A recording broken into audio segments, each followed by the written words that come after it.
semuanya, selamat datang di channel Vivi Abil. Buat kalian yang baru nemuin channel ini, tolong ya di-subscribe dulu. Karena subscribe itu gratis dan jangan lupa like video ini dan juga share ke yang lainnya ya. Terima kasih. Nah, di video kali ini aku mau membahas tentang SNMPN dan juga UTBK SBMPTN gitu. Karena sebelumnya di video yang ini itu ada dua pertanyaan ya, yang itu saling korelasi gitu antara SNMPN sama UTBK SBMPTN. Kira-kira kayak gini pertanyaannya. Jadi pertanyaan yang pertama, setelah selesai menonton videonya sampai akhir, muncul pertanyaan dari saya. Bagaimana jika sudah lulus SNMPN Politeknik, apakah bisa ikut UTBK SBMPTN? Itu pertama ya, kalau misalnya udah lolos di SNMPN, bisa nggak sih buat ikut SBMPTN? Terus pertanyaan yang kedua, Kak, tolong bahas gimana kalau lolos SNMPN dan SBMPTN gimana Kak? Soalnya cara pengumuman SNMPN dan SBMPTN kan lumayan jauh. Otomatis yang SNMPN sudah daftar ulang. Nah, ini berarti kita asumsiin kalau misalnya jawaban dari pertanyaan pertama itu boleh ikut, dan andaikan boleh ikut pun misalnya yang SNMPN-nya lolos, SBMPTN-nya gimana nih? Soalnya kan udah daftar ulang, udah bayar gitu ya. Nah oke, sebelum kita coba bahas dua pertanyaan ini, kita harus tahu dulu jadwal dari SNMPN sama UTBK SBMPTN tahun ini.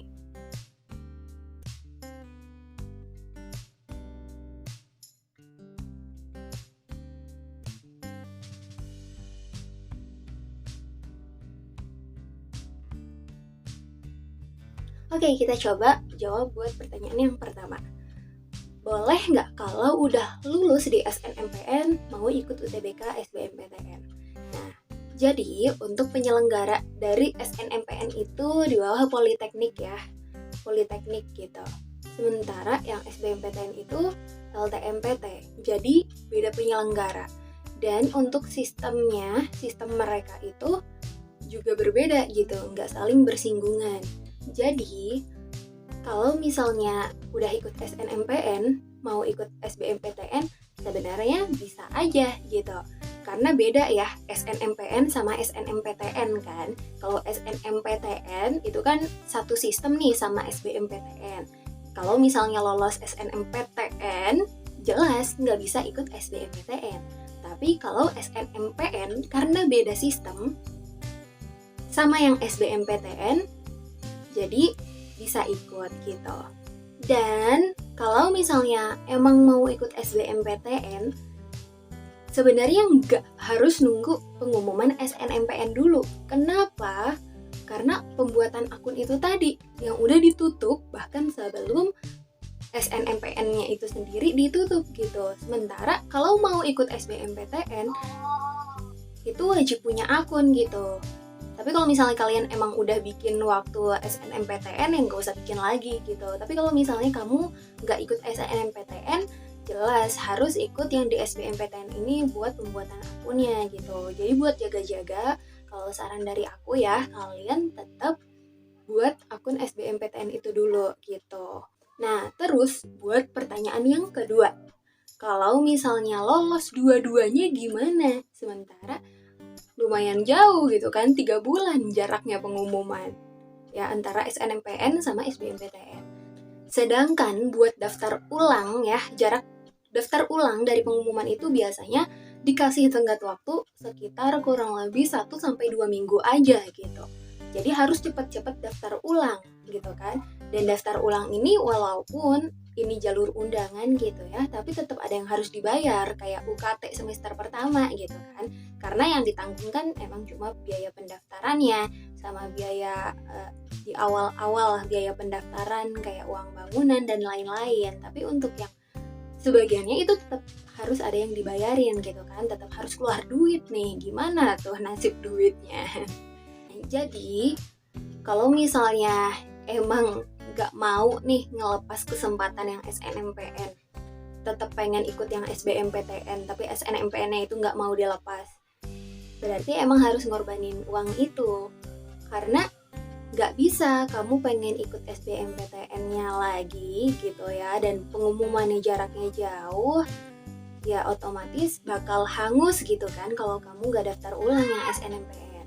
Oke, jadi kemungkinannya yang pasti uang itu nggak bakal bisa balik lagi juga kan ke kalian. Uang yang udah dibayarkan tidak bisa dikembalikan gitu dengan alasan apapun gitu.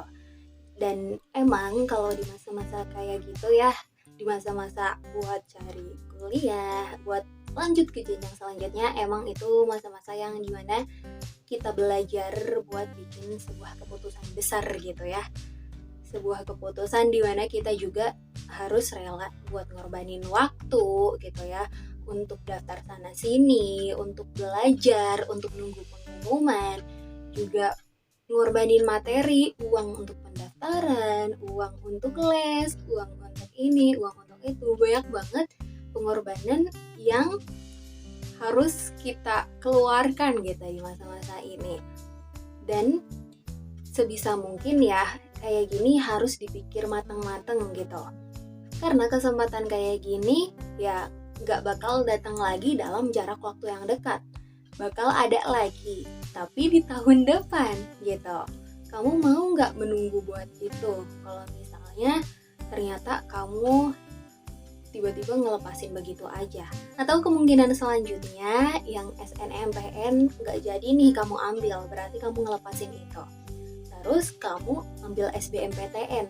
Kalau lolos diambil gitu. Ya udah gitu kan. Jadi kamu emang gak bayar nih buat yang daftar ulang. Tapi ada kemungkinan lain.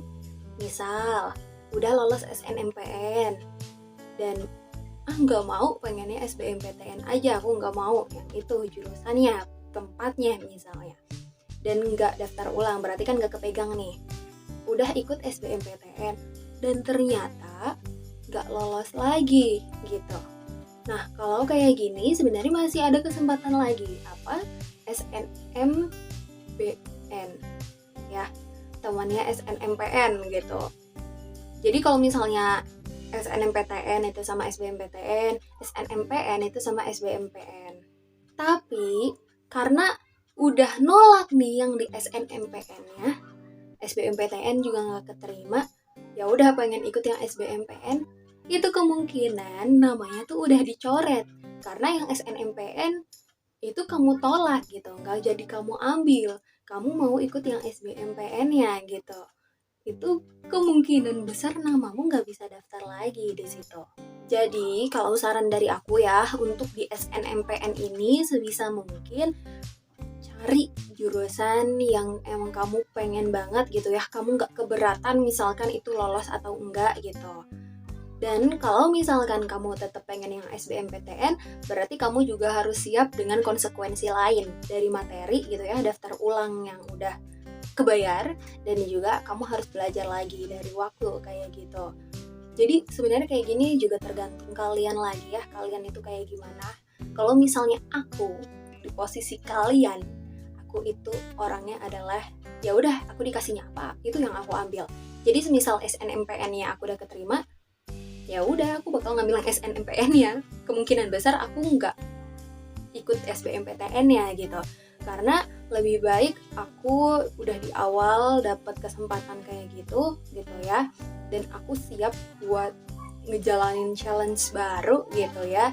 Dan juga di awal kan aku udah milih jurusan ini gitu, aku bukan yang asal pilih banget yang aduh kok gitu. Jadi tetap jurusan yang masih bisa aku pertimbangkan buat aku ambil aja kayak gitu ya. Oke, mungkin segitu yang bisa aku bahas gitu ya. Kalau misalnya kalian punya ide lain atau saran lain gitu ya tentang bahasan ini, kalian bisa drop di kolom komentar gitu ya. Kita diskusi bareng-bareng sama-sama. Atau kalau misalnya kalian punya topik lain yang pengen coba aku bahas, insya Allah aku buatin. Itu kalian bisa juga ya taruh di kolom komentar gitu. Semoga membantu, semoga nambah insight kalian. Jangan lupa di subscribe dan see you on the next video.